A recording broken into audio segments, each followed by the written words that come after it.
ဂေါရမမြတ်စွာဘုရားဖြစ်တော်မူပုံဗုဒ္ဓဝင်အကျဉ်အပိုင်းတစ်ဘုရားအလောင်းတော်ထုမေတ္တစတိသည်ဇူတောင်းပြည့်ရန်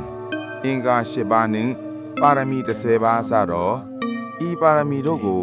၄သိန်းချီနှင့်ကဘာတသိန်းပတ်လုံးဖြည့်ကျင်တော်မူပြီးလင်နောက်ဆုံးဘဝ၌တာကီဝင်မင်းမျိုးဖြစ်သည့်ကပိလဝပြည်ရှင်ဘယင်တုတ်တော်ဒနာဤ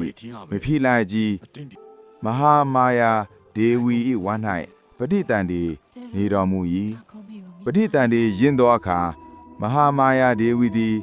ခမီးတော်မေတော်များဤတိုင်းပြည်ဖြစ်သောဒေဝဒဟသို့အသွာလန်ခရီးအကြားရှိ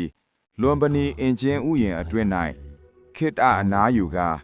မတ္တရက်လျက်အင်ချင်းကိုင်းကိုလှမ်းကင်နေစဉ်မှာပင်ကာမဇလေလှုံရှား၍ဖះအလန်းကိုဖွားမြင်လေ၏ထိုနေ့ကမဟာတက္ကရာ68ခုနှစ်ကစုံလဖိတောက်ကြနေသည်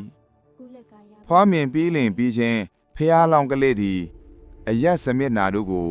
လဲပတ်ကြည့်ရှု၍မိမိနှင့်တူတူမရှိကြောင်းသိရသောအခါ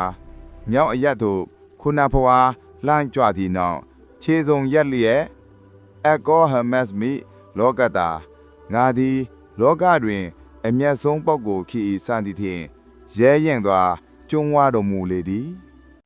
ထိုနောက်ဒေဝဒဟနှင့်ကပိလဝပြည်သူပြည်သားတို့သည်ဖျားအလောင်းတော်ကလေးကိုမြေတော်နှင့်အတူကပိလဝပြည်သို့ပြန်၍ပြင့်ဆောင်ကြလေ၏အပိုင်းဆက်ရန်ရှိသည် channel လေးကို subscribe လေးနှိပ်ပြီးအားပေးကြပါဦးအားလုံးကိုကျေးဇူးအထူးတင်ရှိပါတယ်ခင်ဗျာ